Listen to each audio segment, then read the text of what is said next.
were 3 weeks into the voyage now, and Dominick said that if matters continued as they were, by which he meant wind and weather, nothing aboard the ship itself, they might expect to reach Cibola in 3 more. Clarice found herself longing for that landfall. At the beginning of middle watch, the ship was as quiet and still as it ever got. Even if most of the crew were asleep, even in the middle of the night, men would be standing watch, or sometimes even sleeping upon the deck, where the air was fresher and cooler. Clarice had been surprised, a few days into the voyage, to discover that over 80 souls made their home aboard Assassino. But there were 4 watches to man, and in foul weather, the whole of the ship's complement might be needed on deck to sail her. Clarice had quickly discovered that Dominick, too, relished these moments of peace and relative privacy. "I think this is my favorite time of day," Dominick said. "And yet, it is not day at all," Clarice answered lightly. She stood beside him at the wheel, for she sought him out as often as he did her, though there were many things he would not, must not, speak of. She drew solace from his company, and hoped he found the same in hers. "Day contains night as well." "A philosopher's distinction," Clarice scoffed, and saw Dominick smile. Clearly he enjoyed this jousting with words.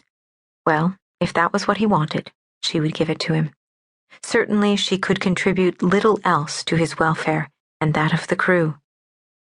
"And yet, if I said this were my favorite time of night, that would imply I also had a favorite time of day," he answered. "And this is my favorite time of all, day or night. And so you miscall it, and hope to escape your just punishment." Dominick laughed. "Look around you and tell me I am wrong." It was after midnight, and the waxing moon hung low and golden in the sky before them. The sea was a featureless black plain that stretched all the way to the low horizon, but above it, the heavens were brilliant, and the sky was the deepest possible blue.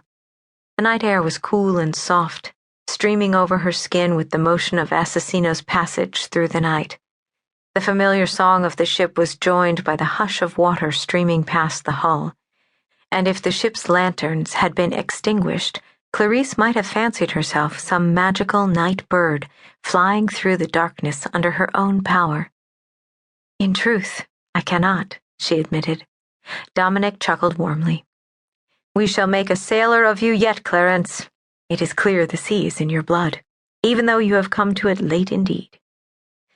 "If by late you mean I had never even seen it until 6 months ago, then you are quite right. I never thought I would find anything to compare with the mountains of home, but this is beautiful." "I've never seen a mountain, at least not a proper one, with snow on it. Is your home very far away?" "Very." For just a moment, Clarice was filled with such a pang of homesickness, it was like a heavy weight in her chest. "You must cross both Wallacine and Cisleithania before you reach it. As for mountains, the Swan's Crown is the highest peak in all the Borogny Mountains, and is covered with snow all year round. Some people climb it for sport, but that is dangerous, and I've never done it." Swan's Crown, what a wonderful name. It is said that long ago the Swan King had 2 daughters named Wealth and Victory, who were stolen from him by a wicked sorcerer. He sought all over the world for them, and when he found them, Wealth was a princess, and Victory was a scullery maid. He carried the scullery maid off to his kingdom west of the moon, but her twin sister was betrothed and would not leave her kingdom. For love of her, he watched over her and her descendants in a magic lake high in the mountains, and one day he saw that her kingdom was beset by enemy armies. He dared not leave his kingdom again, but Victory came to him and said, "Papa, lend me your magic crown, and I will fly to rescue my sister." And he said, "I will do so gladly, but if you take it from your head before you return to Swansgaard, you must remain in swan form forever." And she promised to remember his words, and took his crown and flew far over the mountains to her sister's realm, where she found her sister and her sister's husband and their 3 small children. "Get upon my back," Victory said, "and I will fly you all to safety."